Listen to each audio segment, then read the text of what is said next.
get over more. Maybe. Hold on.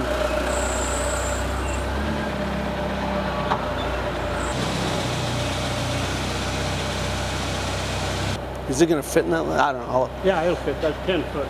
Oh, okay. Well, come get me when you go to do that. Thank you. I'll help you guide it in. I might put that under the big table in there. Wouldn't that be cool? That way it could roll around. All right, ready to get to work? All right, we got to make a roaster today. We're totally out, so hopefully we can get it done. This is just 3/16. We use this for all kinds of handles and crap, but right now we need to cut a roaster out. How'd it cut yesterday? You know what? It cuts this 12 gauge like a champ, but it really sucks at cutting 3/16. We've really got to get a bigger plasma cutter. It's only like a 40 amp unit. We need like 85. What was it doing? Dude, look at this. See this dross left over? It's overheating and leaving all this junk on here. Every single time. Makes clean up a real chore, and I hate it. All right.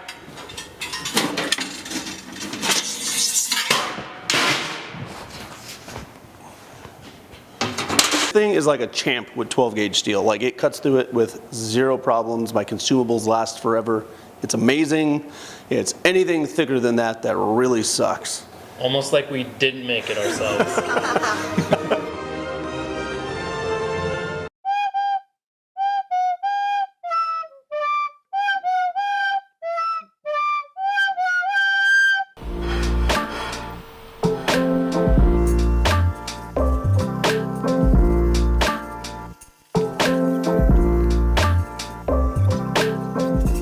Now we got to bend this up. So I have these rudimentary tools here that we're going to use to actually fold this up, and then we're going to weld all the edges, and it's going to be amazing. So first thing I need to do is I kind of used some duct tape to add some felt to this the other day, just to see if it would prevent scratches, and it does, but the duct tape keeps coming off, so I've got a longer term solution. Thought you said we were going to make a mold for the press. Typically I just resort to the hammer. For now, this is going to work. There we go.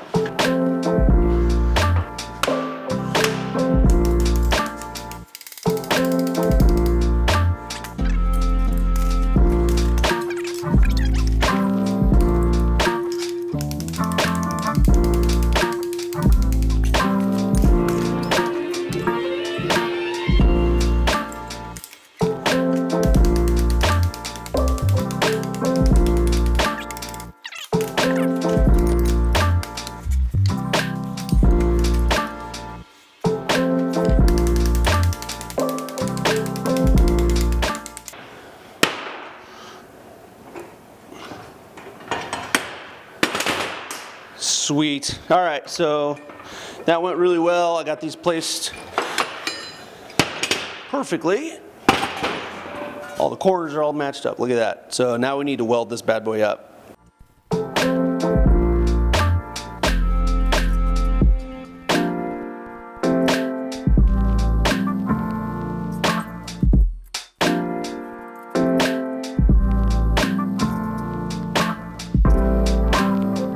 We got to do some grinding on here now. So we're going to smooth out the beads on the outside most of the way. The inside are pretty good. Might just take a little bit of touch up with a die grinder.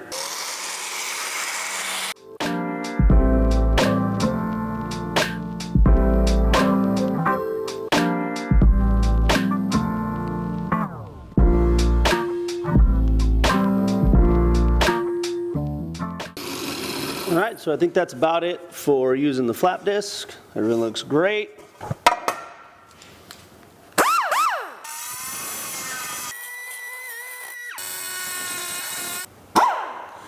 All right, so I think we're all done.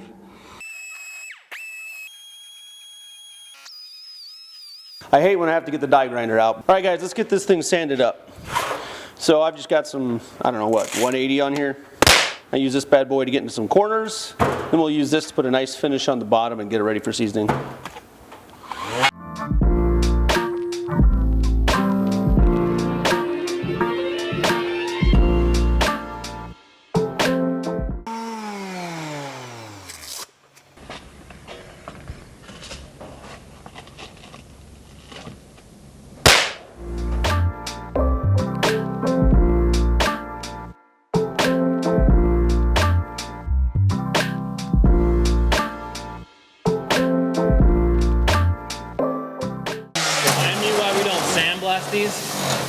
You know, we tried sandblasting in the past, but honestly, it takes all the character out of it. When you sand it, it leaves some of the low spots with a little bit of color. And honestly, the 120 to 180 grit sandpaper leaves like a perfect finish for seasoning. So you can see here that it's not like, it's shiny, but it's not like polished. You actually need that little bit of, when you run your finger all over it, you can barely feel it. So it's slick, but it holds the seasoning just perfectly. So it doesn't just flake off when you're done cooking in it. All right, we need to get this thing washed really, really well and ready for a handle.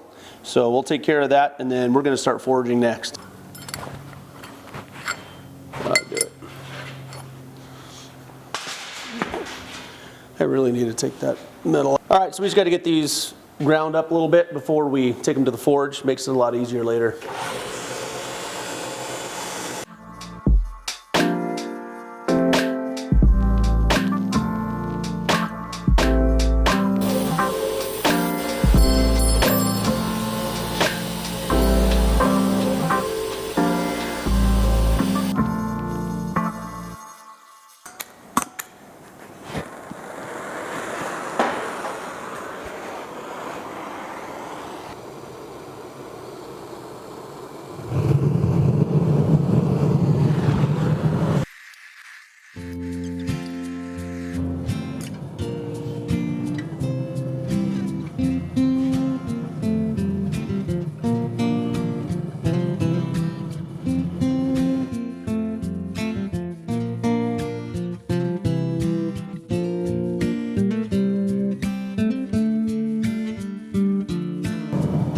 That's a nice texture.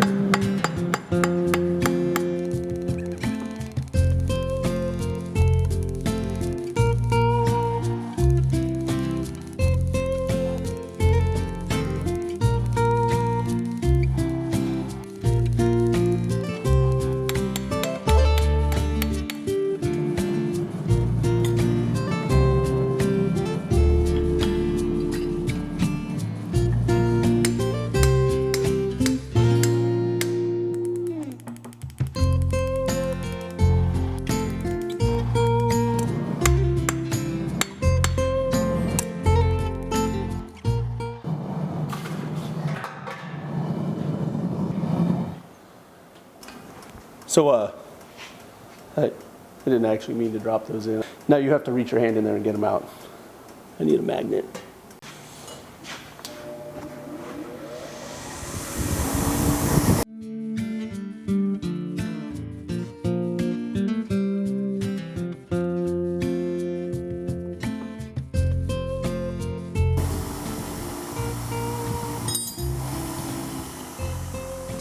All right. I need to rivet these on now.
So I finally went and picked up that stainless steel sink that I bought at auction the other day. It's from Hickman's Egg Farm. A bunch of leftover stuff there they haven't been using for a while. So I went over there and I bought a big stainless steel sink, and there was some kind of weird pump or something in the middle of it, and like this giant stainless steel thing, like a big round tank. So I get there to pick it up, Tank's not there. Like, what happened to my tank? Like, oh, we're not really sure. Somebody must have walked away with it. I'm like, okay, well, what if that was the only reason I bought this stuff? I mean, I didn't say that out loud, obviously. So I kind of made it seem like it was a really big deal. And they were offering me money, and I don't know. I didn't really feel like I should take their money. So anyways, ended up with 5 dozen extra eggs. So lunch is taken care of for a while now. Still annoying. I don't know, whatever.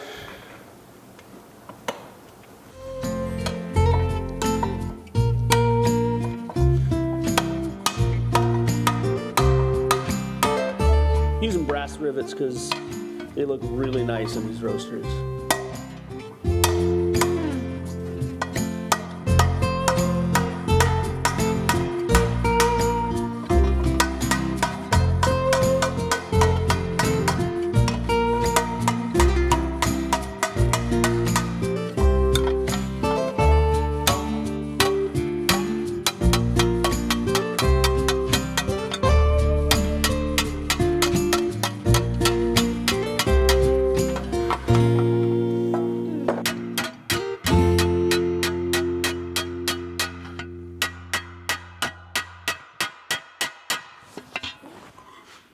Rivets went in really well. Everything's nice and tight, and just going to use a little bit of brute force to bend these where they belong. Show you how strong these brass rivets really are.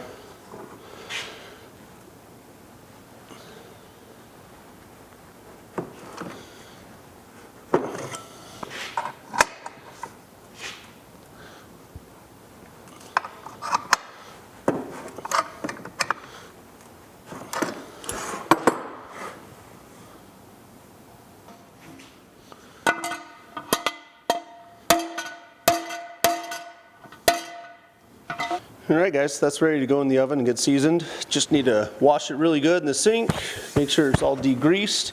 We're going to heat it up to 550 for, I don't know, about an hour and a half. As soon as it turns crazy colors, we'll go ahead and add some oil, throw it back in the oven and get it seasoned up, ready to go. Last thing we'll do, drill a hole in the handle and put a touch mark in it. I scrubbed it down with a little bit of dish soap, made sure there's no residual oils or anything left on it. We're going to toss it in the oven here. And we're gonna turn it up basically as high as it'll go and leave it for like an hour and a half or 2 hours. It's gonna develop like a blue oxide layer. It's called blue oxide, but it can be anywhere from like a light gray to like a violet color. All right, guys. We put this in, I don't know, about 525 for an hour and a half, 2 hours. And look at these cool colors it turned. Isn't that amazing? Now we're gonna add oil, throw it back in there. It's actually quite a bit of oil I just added, and I do that because I like to get nice coverage through the entire thing, and then we're going to go back and almost act as though we're trying to remove it. And this is a regular seasoning process we use on our skillets as well, and you can do this at home if you want to re-season your pan.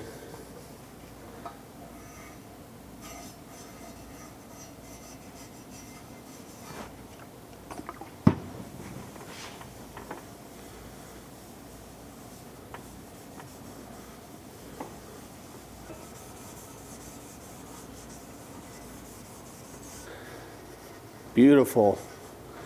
Look how that all just kind of changes color, turns this beautiful from chocolate brown to an amber color. And it's pretty much going to stay like this. When it comes out, it'll be about the same color. The only difference is the oil that we just added is going to be polymerized onto the steel to create totally natural non-stick surface. All right, now we're going to take this clean cloth. We're going to act as though we're like removing this.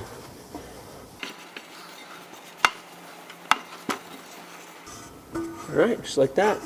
We're going to go ahead and toss this back in the oven now. We're going to turn it up to 520. As soon as it hits 520, we're going to turn off the oven and walk away, let it cool slowly.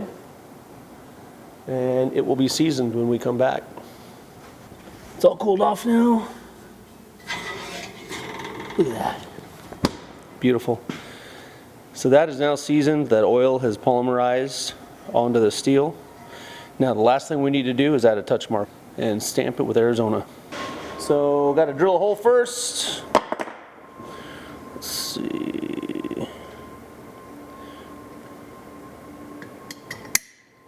I just do this by eye.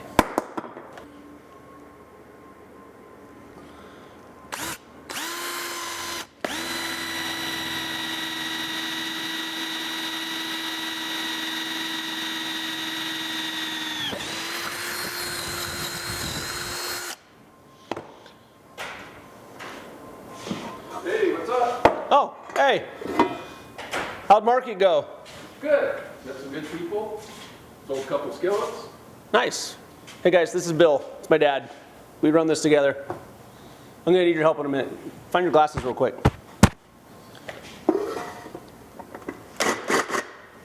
We're just putting a touch mark in this. We just finished it up.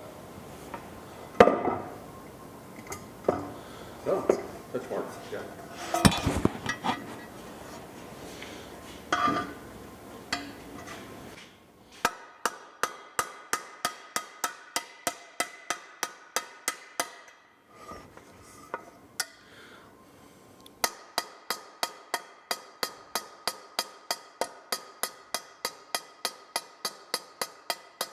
All right, you wanna hold it for me?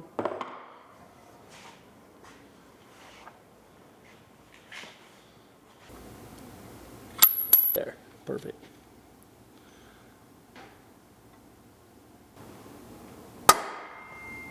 All right. Unanimous. All right. Polish it.